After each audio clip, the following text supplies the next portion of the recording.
everyone, I'm Nala. And I'm Faith. And this is the Sirens Den, your fandom podcast where we talk all things pop culture under the sun. And today on our show, we do not have a guest, but our producer Mike Blocker is broken, so you'll actually be able to hear him. Apologies, guys.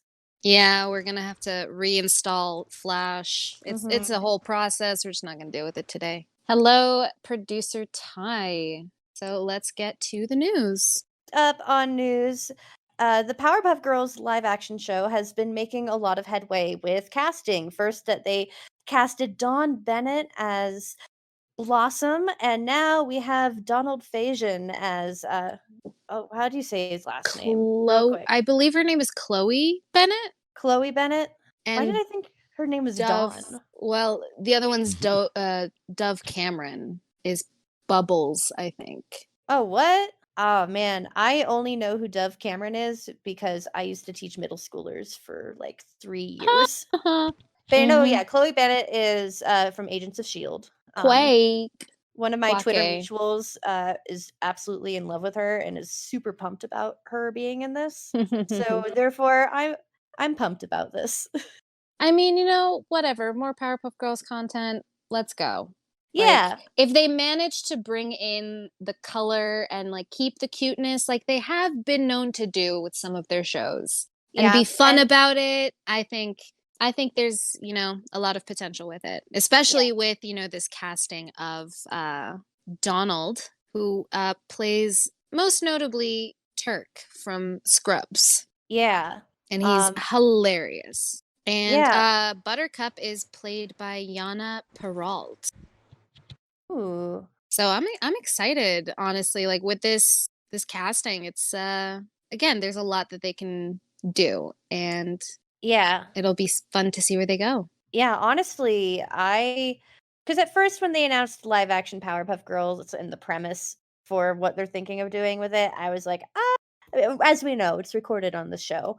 But the more names that they bring in to work on this podcast, or not this podcast, this show, I'm getting a little bit more excited for each one, because first they announced that Diablo Cody is going to be the showrunner for it, which absolutely love her. And her sense of humor is wonderful. So I mean, she's she tells really intimate stories about like women and girls, and she's really good at the coming of age stuff. So, you know, with the plot being about them being disillusioned, 20-something-year-olds, yada yada, I think she can work a lot of humor into that, much, you know, similarly to the original show, which, you know, was chock full of a bunch of humor. Yeah, and like honestly, the casting that they're bringing in is fantastic so far.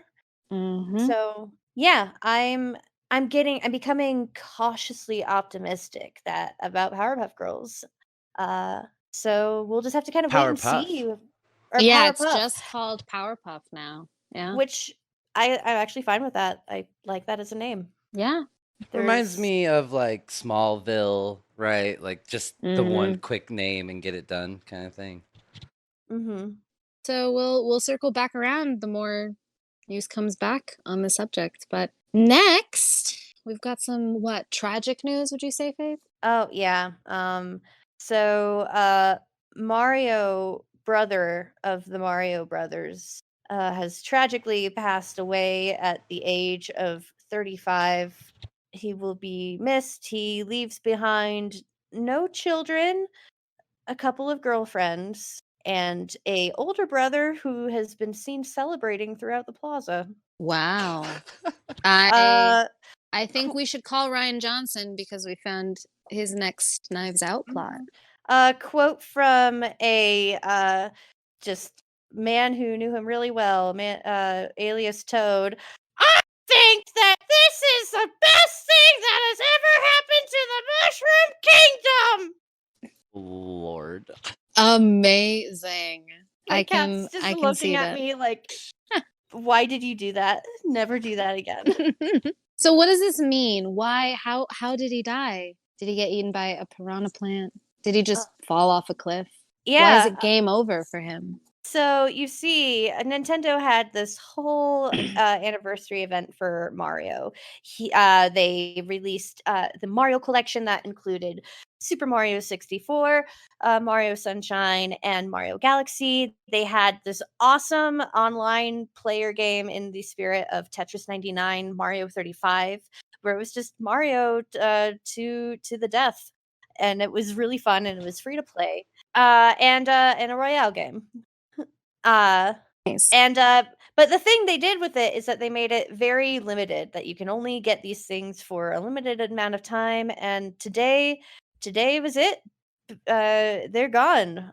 Those things are not available anymore, and it's been kind of a interesting experiment. Kind of time will tell if Nintendo is going to keep doing releases this way.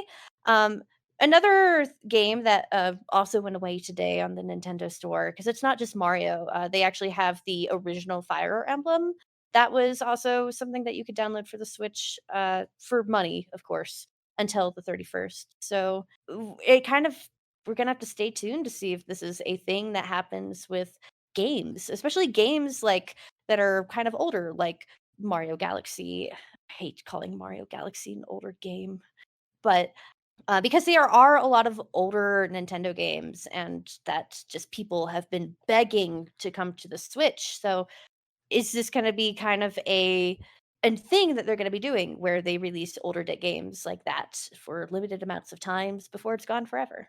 The Disney Vault Get past approach. them. Get it They're before it goes back in the vault forever. and then they bring it out of the vault again in a few years. Yeah, Mhm. I would not be surprised if that is what happened. Because as much as I'd hate that, the Nintendo, and it's also kind of, I feel, not a good business strategy, right? Like, just Mm. if It people worked want to for buy the Disney game, in the 90s. it worked for Disney in the 90s, but that was before, like, the age of the internet and emulators. I don't know. It doesn't matter. Nintendo is, I guess, kind of like Disney in the fact that they can do whatever they want, and it's will affect nothing. Um Another thing that they do, like, just selling business practice, that it wouldn't be their first time making, like, something kind of limited. What they do with their amiibo figurines to, like, really generate interest, engage excitement about them, is that they purposely and they do this not even just with the figurines. They do this with most Nintendo products, where they will purposely have a understocked amount of the product. So then there's shortages. So there's outrage over the shortage, and then there's more interest in the game in it. Uh So why is this a bad thing, you feel like? I personally, I think games should be as accessible as possible. I mean, I kind of feel this way about media in general, right? Like, what is the point of making it if the most amount of people don't have access to the means of playing it, right? It's also why, like, when game companies, Nintendo, haha, is like, streamers, you can't be playing our game and have people watch. They could buy, or just, like, I don't know, when like TV shows make it as impossible to watch online as possible. I don't know. I don't like the limited amount of time, because it's just capitalist greed. B, I'm a sucker for it. I There's definitely a part of me that's like, oh, it's just the anxious part of me that's like, might regret it for the rest of my life. I bought the Mario 3D, or the Mario collection, a couple days ago for that very reason. Um, Amazing. Well, but we'll see yeah, but where they however, go if with this it. is kind of how they're trying to get older games out in the platform, if this is how we finally get Earthbound again, or Mother 3, oh my goodness. Uh I'll take it. Like, whatever. Whatever you have to do. And that's my rant on Nintendo for this episode. Last thoughts, There has Nala? to Got anything? Not really, except for rest in peace, Mario. Wah, wah, wah. I wow wow wow. be. And we'll see what other video games they come out with, because I mean, yeah, I never got the chance to play these kind of games when I was a kid, so if they can get re-released again, even for a short amount of time, I'll definitely look into getting some of them. And even if they are gone, I do have some friends who work at a GameStop as of right now who said that they just got them in a bunch of them in stock yesterday. So you still might be able to get a physical copy in the next couple days. They're Nice. pushing Dope. physical copy. That's really what it's coming down to. That's what Yeah, I got out of that. it's Oh my gosh. All right. Last topic. Yeah. This is exciting stuff. More Star Wars news. In another episode we'll talk about, the Obi-Wan cast that got revealed, which is exciting, but here we're going to talk about the Bad Batch trailer that was released, which looks awesome. I'm so pumped for the Bad Batch. Absolutely. It looks dope, and I speaking as someone who still hasn't found the time to watch all of the animated Star Wars stuff. It looks awesome. Yeah. Yeah, honestly, the animated content in Star Wars is some of my favorite in just the Star Wars universe in general. Just because I think the animation style that they use, even when it was kind of the earlier days of computer animation, looks amazing. And so the fact that we are getting that kind of animation style with a really good budget, and it's going to look gorgeous, I'm really pumped for. The episode is going to be 70 minutes long, which is so basically we're going to start off with a little animated movie. And also, what I really like about the animated shows is that all of them are still super dark. Like, even though they're animated shows, they're not, they don't do the "we're for kids" kind of thing. No, I've definitely seen and have known the animated content to be quite brutal as well. So it's like that's something they're kind of taking to the max with this. So what, as someone who hasn't seen the animated stuff, what could you tell me about the Bad Batch? So the Bad Batch they are a group of clones. They are Clone Force 99, and they are a elite group of clone troopers who have a genetic mutation that makes them kind of more resistant to being mindless soldiers. Like they kind of have a lot more kind of rebellious instincts than the rest of the clones. Gotcha. They're a really, really fun batch. D. Bradley Baker, who you might know as Momo and Appa from Avatar: The Last Airbender, plays all of them. Love it. Yeah, Fabulous. he plays all the clones. He does such a good job of as all of them. Like, honestly, that's one of my favorite parts of just the Star Wars animated shows is that D. Bradley Baker manages to make, because Clone Wars takes place when there's a million clone soldiers, and he manages to give all of them really distinctive personalities and make them really different from each other, which is really important because they all look the same in the animated style because they're all supposed to be. And it's also important as a voice actor to have that range. Yeah. Other really cool things is that the trailer revealed that Fennec Shand is gonna be one of the main characters. Yes. Are they bringing back? Is Ming Na Wen? Yeah, she is. Yeah, of course she is. Beautiful. Love it. We are here for that. Yeah. Which also that makes her and Boba Fett's relationship that they got going on in Mandalorian that much better. If she's been like heavily hanging out and has this history with clones, like excellent, super cool. At this time last year, I was still really mad that she died in such a lame way. So now that she's getting so much love, it's great. It looks like Tarkin's going to be the main antagonist, which yes. God, It looks like I love Tarkin.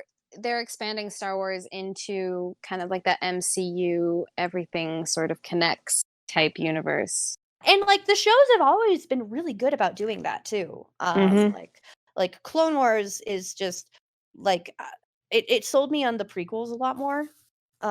Just because they go into so much depth and they really kind of explore a lot of the aspects that were just ridiculous in the movie and kind of justify them a little bit more. And also, I've ranted on this show how much I love Star Wars Rebels. Star Wars Rebels being a completely original show that took place in between the prequels and the original trilogy, 5 years before the original trilogy, about a group of freedom fighters on a planet called Lothal. And all 5 of those characters were original to that show, and we're really hoping that we're going to get to see more of them in Star Wars, in these kind of bigger Star Wars expansions that we're getting, which there has been rumors of it. There's been rumors that the main character of Rebels, Ezra, is going to be showing up in the Ashoka show. And there's Nice. And there's been rumors that it's the Star Wars show that Gina Carano, her character, is gonna be one of the main characters What before she got her soldiers of the Knights of the Republic? No, not Knights. called. But that one. But there's rumors that my favorite character, Hera Syndulla, is gonna take her place. Which, if that happens, I will actually die. I will just cry, so happy, and I'll die right there, and that'll be it. All this to say, we're really excited for the Bad Batch and more Star Wars. It's Rangers of the New Republic. Rangers of the New Republic. Yeah, Rangers of the New Republic. Shout out to Jody Lynn, who was on our show a few episodes, honestly, a lifetime ago. A few episodes ago, and told us that would be her favorite character to get into the live action. So, congrats to both of y'all. It seems like she is going to be in the Rangers of the New Republic, which I'm super excited to see, because I really liked, what was her name? Tonks. What's her name? Oh, that character. Yes, Natalia Tena. I did not in the like first her season. I did not like for her sure. character at all. I'm not talking about her character. I'm talking about her being a Twi'lek. So yeah, I would absolutely love to see more Twi'leks being badass. I want to see more Twi'leks being badass, and I want to see less Twi'leks being just super sexualized all the time. Mm-hmm. A sentiment I share. But yeah, we love Star Wars. Bad Batch will be cool.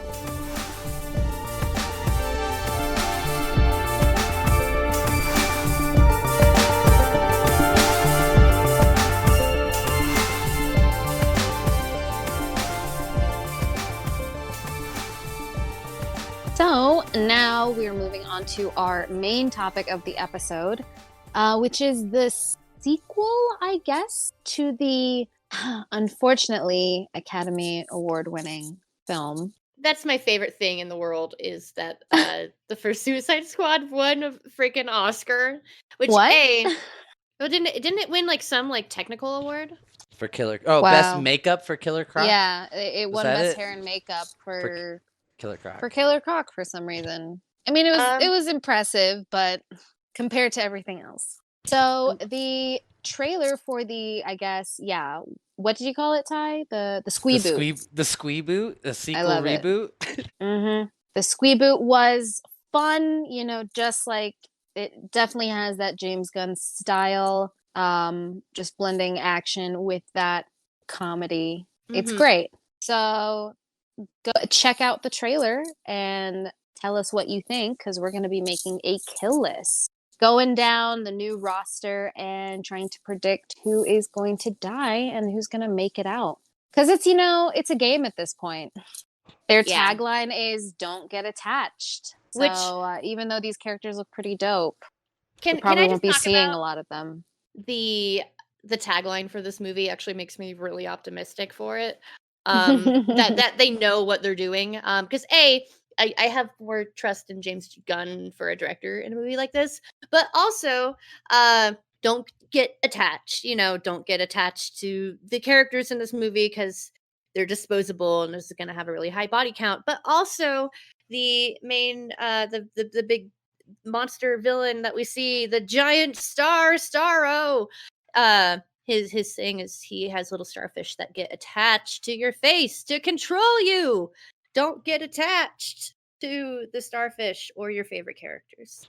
I'll go first. I'm going to start off with Harley. In the beginning of the trailer, they're going to go and rescue her, and they find out that she has already been rescued. So, you know, she's carrying Javelin's javelin, which we'll get to later, but she's got blood dripping down her nose. Like, she looks pretty beat up as well, but she's come out, and obviously Harley is one of the most successful characters in the Suicide Squad franchise. I don't think they're just going to kill her off. So yeah, my vote is that she's on the no kill list. You can't just kill Harley Quinn. Impossible. I don't think Harley Quinn has really died in anything. Mm-hmm. I'm trying to think of something where Snyderverse. Actually, she's always just so lucky to get away with it.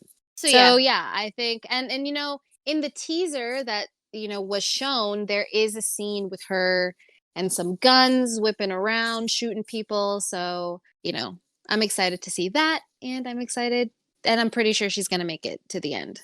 Yeah, they're not going to kill Harley Quinn. I will riot if they do. There's at least one smart person working on that movie. Next we have Joel Kinnaman as Rick Flag. Yeah, I like his rewrite here. Let's go. So quick history with Rick Flag. He was a character in the previous Suicide Squad. I forgot this until Ty was like, yeah, they're not gonna kill him off. They totally changed his personality from the first movie. And I was like, I guess, because I don't know who he is. And then you quote the line, "This is Katana. She's got my back." Her sword traps the souls of all that it kills.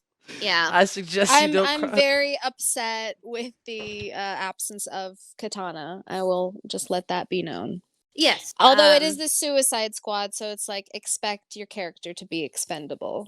So Rick Flag, your thinking is also joining Harley on the no-kill list? Rick Flag is if you also are like me and do not remember him at all, he is a soldier who works for Amanda Waller. Whoopee. Amazing. I mean, so Ty has said in his theories that he doesn't think Rick Flag's gonna die because they wouldn't just change his personality like that if it wasn't gonna be important to the movie. Essentially like the head of the Suicide Squad. Like, he's the one that leads them into their missions. Which I disagree, because I don't remember him from the first movie. And I feel like James Gunn would know that. I feel like I'm not the minority in this. I feel like most people I could ask who've seen the Suicide Squad movie go, tell me about Rick Flag, will be like, who? So I think I could see him. I could see him being a character that dies, especially if he's like the leader of the Suicide Squad who's working with Amanda Waller. If he like turns on her at the end, he could be. Or I could also see a situation where Amanda Waller just sacrifices his butt because it's Amanda Waller and she's cold. She's ruthless. I wonder if, well, I don't think so, actually, because, you know, we're looking down the cast list. But little known fact, this is one of David Harbour's, like, first tiny little roles before Hopper came along and really catapulted him. Was in the first Suicide Squad. So he is on your kill list? Or? My kill list. All right. Dope.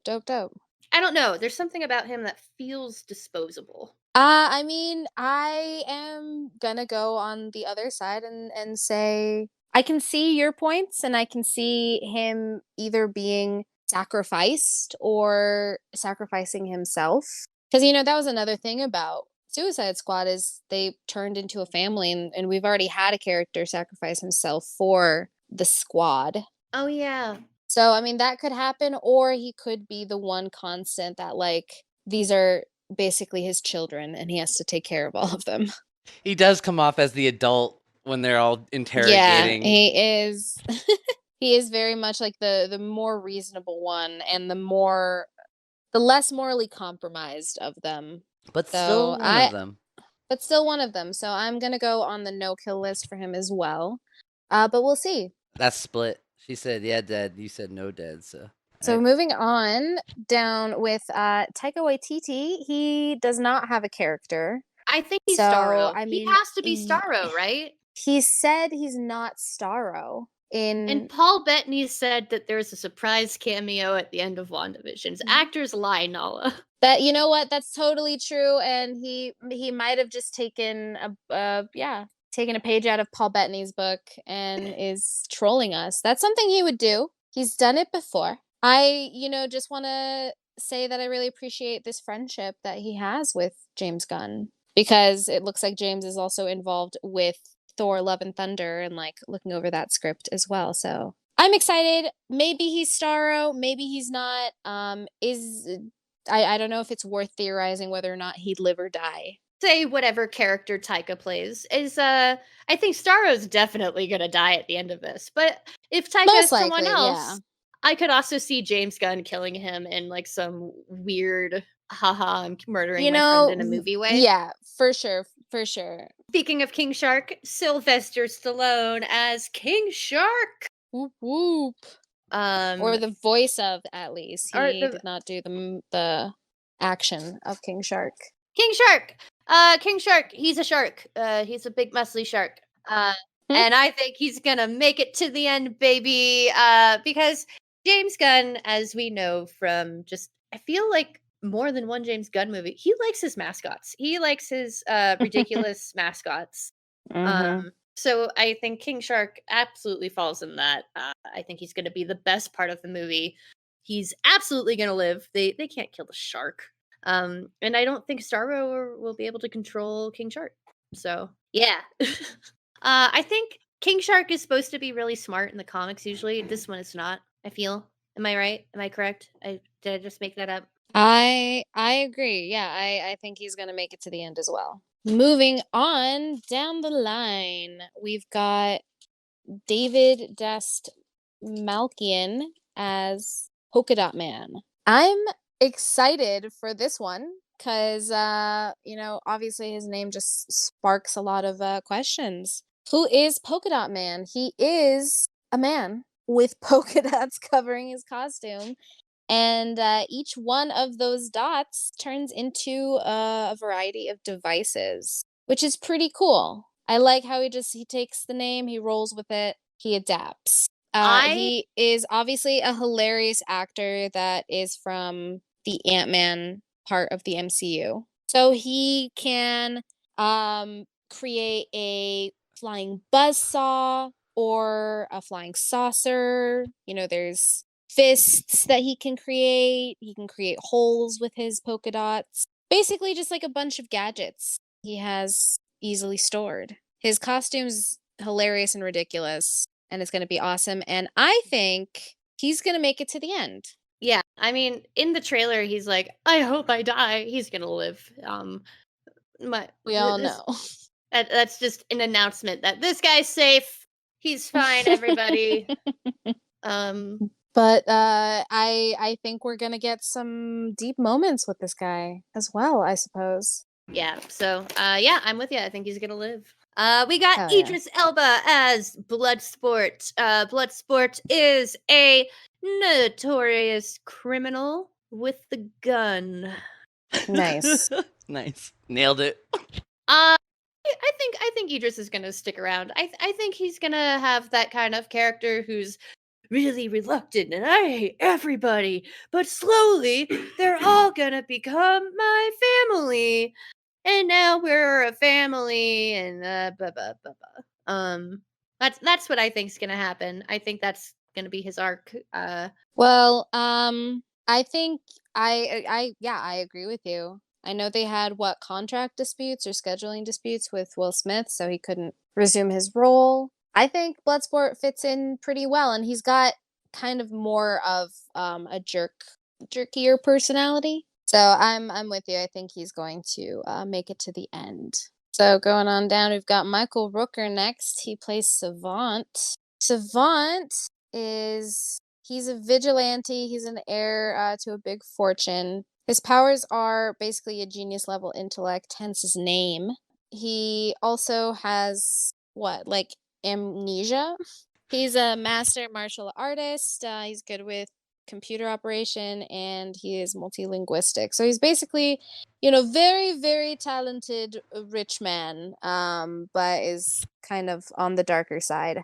I think he gon' die because I don't think I can take a whole movie of Michael Rooker with that wig. Yeah, there's a lot I'll of probably kill him myself. There's a lot of characters in here that I feel like, especially the ones with kind of the bigger name, like Michael Rooker and Pete Davidson, who I think are gonna immediately be murdered.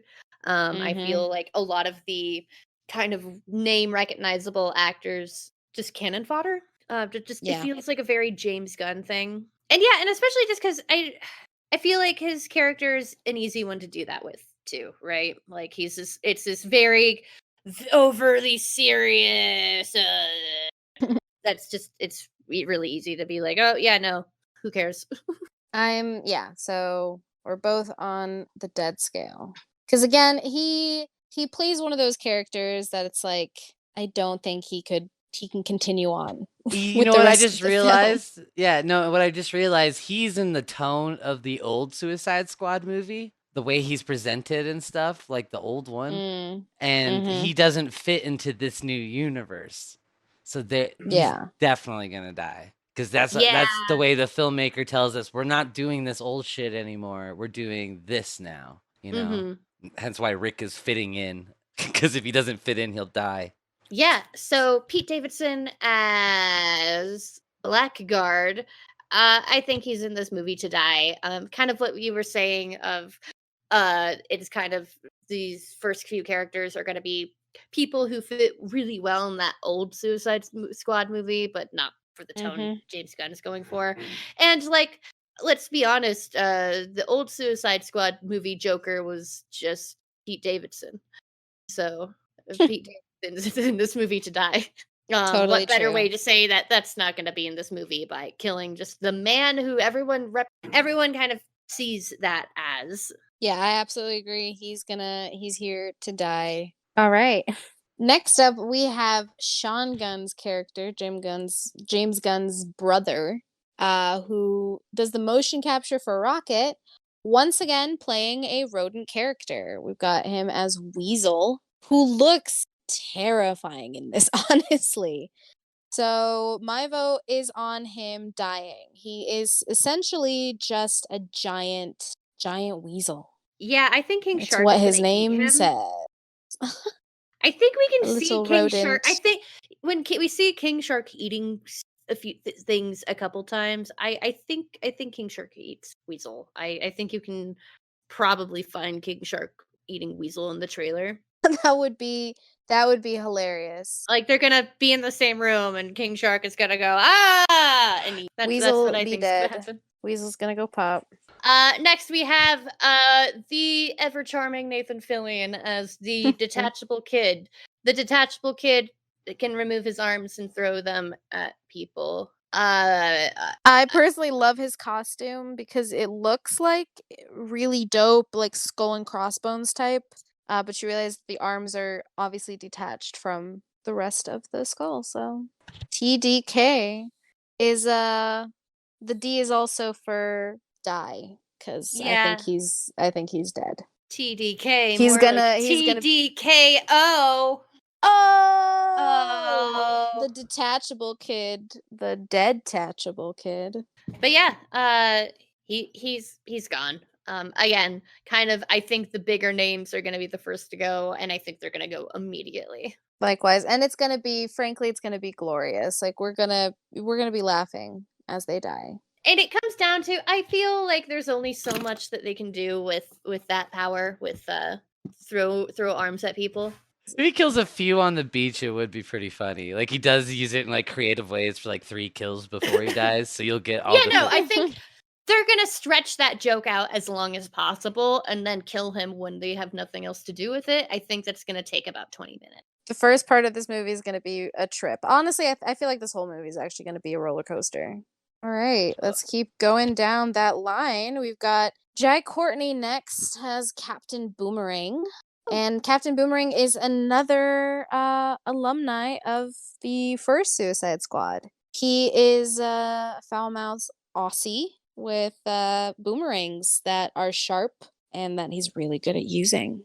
He seems to be leading, like, the first part, if you notice the first part of the trailer, he seems to be leading part of the cast, like he's all that. He's had problems with the Suicide Squad before. That was kind of like a subplot in the first movie. I guess. It looks like maybe he actually appreciates his work. And so because of that, I think he might die. Like, I think he's probably going to die, and it's probably going to be something for the audience to be like, wait, that was a guy from the first one. Oh no, the stakes are real, I suppose, because if he managed to survive the first one but not this one, I guess the threat is a lot bigger. Yeah, I'm kind of with you on that one, because I think because there's 4 characters who come back from that first Suicide Squad movie: Harley, Amanda Waller, Rick Flag, I guess, and Captain Boomerang, I guess. Yeah, no one else. And I feel like James Gunn is kind of what you were saying. And also kind of how I feel like he's gonna kill the most of the big name actors first. I also feel like he has to kill at least one of the OGs pretty fast. Just so the plot armor around characters like Harley and like some of that old gang is less noticeable, I guess. It feels a little bit more threatening. It would make it feel like people are in immediate danger. They have to kill one of those people earlier in the movies. And between the 3 of them, it's either going to be, or the 4 of them, it's either going to be Rick or Captain Boomerang. And I don't think it's Rick. So it's probably Captain Boomerang, because it's definitely not Amanda Waller or Harley. Next up, we have our man, John Cena, as Peacemaker. I will say before we get into this, little fun fact with the audience, me and my lovely co-host here have a history with John Cena. We had a John Cena themed prank war for about a year. Yes, we did. It was quite something. It all started when I left my social media open, and they just flooded it with a bunch of Cena memes. So I have a bittersweet relationship, but mostly love John Cena. Incredibly excited for Peacemaker. I love that he saw the costume. He saw some potential concept art for like more modernized versions of it, and he's like, nope, we're going classic comic book. That includes this bucket on my head. Anyway, tell us more about Peacemaker, because having a character named Peacemaker in a movie called The Suicide Squad is obviously a dichotomy, but that's the point. Peacemaker, he's a superhero and soldier who he loves peace so much he's willing to kill for it. He's an extreme pacifist. Hilarious. Love him. He was the funniest part of the trailer. Just walking through the jungle with Idris Elba's character. So excited to see that in action. Obviously, they have greenlit a Peacemaker show, and that's with the movie not even finished. They literally just saw footage of what John Cena's Peacemaker was all about, and was like, all right, we're gonna make a show out of this. Full steam ahead. So because really of that, I think he's going to be alive at the end. He's going to make it to the end. Were you going to say you really like John Cena? I really like John Cena as an actor. So I think he has such good comedic chops. He really, really does. Like, he's really good at physical humor. He can deliver lines really well. He can, especially with what him and Bloodsport were talking about. Yeah, it's a rated R trailer, so I can't go into much detail, but there's going to be a lot that the movie's going to bring out. Yeah, so I'm really excited to see his character live and survive and go on to have their own new TV show. Absolutely. So we're going to go down to Daniela Melchior, who is playing Ratcatcher 2. I'm assuming she is the descendant of the original Ratcatcher. So Ratcatcher is Her powers are pretty simple. She can talk to rats, which might not sound like super impressive, but come on. There are so many characters that have really specific communication with animals, and you find that they are very powerful. I mean, Squirrel Girl took down Thanos, so let's And not underestimate the and in the more recently in Character Fight Hawk Night. Girl won with her ability to talk to birds against such heroes as Wanda Maximoff and Green Lantern in the Character Fight Night crossover episode, which I won. We're plugging it because I won, and no other reason. Always plug. I think Ratcatcher is going to live. I think, much like the animal suggests, rats are very resilient and they can withstand a lot. So I think she's going to win. Yeah, I'm with you. And also I feel like they have to have one more girl than Harley on the team, right? I know. That's why I liked, Katana a lot, but she was not treated that well in the first one. It also seems like she's not so much a super villain character or like a bad guy. It seems like she is again more, less morally compromised. She's been through a lot, but she doesn't have that much red in her ledger. Mhm. And, she kind of has this thing with Bloodsport, I guess, but, she tells him that she's going to protect him. And, rats are very protective animals. So here's my vote on Ratcatcher living Yeah, to the end.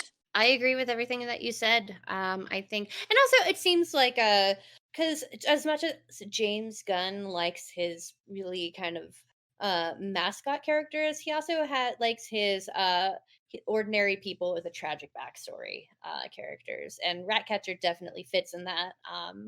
And I think that's just a character that James Gunn knows how to write and direct. So powerful if you look at it the right way, like you guys were saying, Yeah. right? Especially when you're facing a thing that can multiply a bunch of starfish on you, it's gonna pay Hmm. off to have someone that has a billion fucking rats, right? Like, Yeah. Exactly. We're definitely gonna get a scene of just the starfish versus the rats. It's gonna be brutal. It's rated yeah. R. I think James is gonna pull out all the stops. We have Flula Borg as Javelin. Javelin, instead of a guy with a gun, he's a guy with a javelin. Amazing. And Flula Borg, he's so funny. I love it when he's randomly in movies. He's just such a weird person. Like, I feel like he's just this weird person on YouTube, and then people found him and were like, "This guy's really weird. Let's put him in movies." And he's hilarious in everything that he's in. Like I feel like I've never seen him as a main character in a movie, which is fine. Like he's always in like these just 5-minute roles, and they always just have me laughing so hard because he's a weird, funny individual. But he's in this movie to die. Like Harley, we see Harley with his javelin later on in the movie. Yep.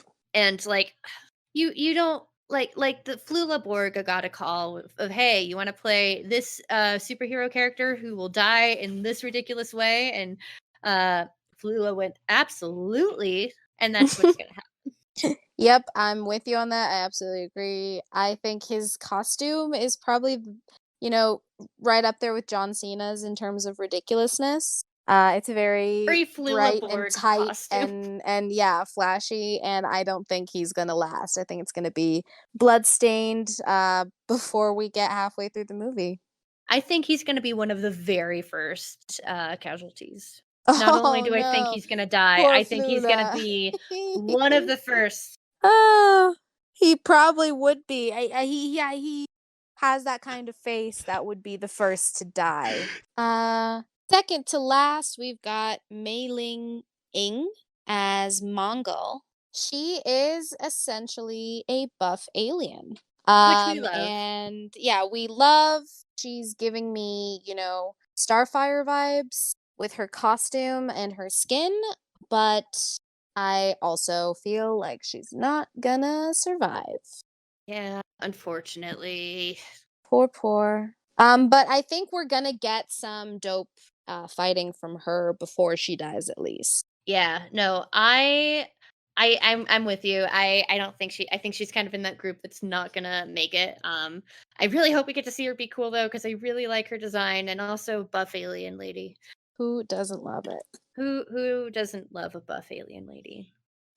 All right, I think this brings us to our last one. Take it away, Faith. And finally, we have Peter Capaldi as Thinker. Yes. 12th Doctor in the house. Woo! Whoop, whoop. Thinker is a thinker. He is a brain who inhabits a man. I personally love his character design in this because where they could have gone like the comics and have him, with a helmet, it makes sense. They literally just have some sort of like Frankensteinish contraptions just sticking out of his head. And it looks just as dumb too. That's my favorite part. Yeah. What do you think? What do you think about Thinker? I think Thinker is gonna have a lot of thinking to do when he's dead, because he's gonna die. Yeah, again, it's I'm with you. It's one of those situations for me personally where it's like I don't think they're gonna carry on a whole movie with him looking like that. Mm-hmm. Like I think he'll be. I don't think he's as disposable as the rest of the A-listers that are in this, but I definitely I think he is gonna have something to do with Starro. He's gonna be a point, a destination on the greater murderous journey. I think he'll get some cool scenes. He'll be kind of a point important, but I don't. I think he's gonna die. Yeah, you know what? Absolutely. I don't think he's gonna die as quickly as some of these other ones. These other characters. I think he's most likely gonna make it towards the end. And then he's not gonna be showing up again. Yeah, he's gonna think he outthought them. Haha, I played the long game, and then something simple like maybe that's the skull that Shark is gnawing on in the trailer, right? Because he's not in that shot, so they lose him between that moment and the other moment when we met him, right? And he has that big juicy brain to munch on. Yeah, and so that would make sense why King Shark's just like gnawing on it. Yum. And that would be right before Starro comes out, so that would have been what he tried to do, was release Starro. He would be smart enough to do that. Nobody else in this so far is smart enough to do that. And that brings us to the end of our Suicide Squad kill list, which seems like a lot in retrospect. It looks like a lot of people are going to die, which is very on brand for the name of the squad. Oh, but before we get to the end of our show, we are going to do a little bit of theorizing, because there is one more notable person in the trailer that we've been kind of noticing that no one else has been really talking about. It is, we don't know who he is. We found his IMDb credit, but Julio Cesar Ruiz is a character. That's the name of the actor, but he's a character who appears in multiple shots in this trailer in multiple different scenes. He's definitely playing somebody who is along for the Suicide Squad journey, and we see him more than a lot of the characters that we've been kind of theorizing and talking about in that trailer. So, who is this mysterious man? Interesting. Looks like we are going to find out. Honestly think that he's going to be like some normal guy. Like he's either he's just like some guy without any powers or really credence to his name who's on the Suicide Squad. Like just he was some goon and now he's some goon here. But there's also a scene in the trailer where it looks like he's handing everybody like lunch, so he might just be like a food delivery driver who just gets caught up in the excitement. Yeah, there's a giant starfish attacking the city. I'm gonna stick with the girl with the giant hammer. Anyways, got a topic that you think that we should look at? Comment on our Facebook page or send us an email at sirensdenpodcast@gmail.com. It was fun going through our kill list. We'll be back again when the movie comes out and talking more about our theories and whether or not we are right. Be sure to catch future and previous episodes on Facebook, YouTube, Spotify, Apple Podcasts, or wherever you listen to your podcast. Thank you to Ty, our producer, for being here, chatting with us, popping in and out. Yay! And to Sean Thomas at fuzzstudio.com for our theme song. We'll catch you guys next time. Until then, stay safe, everyone. Bye! Bye!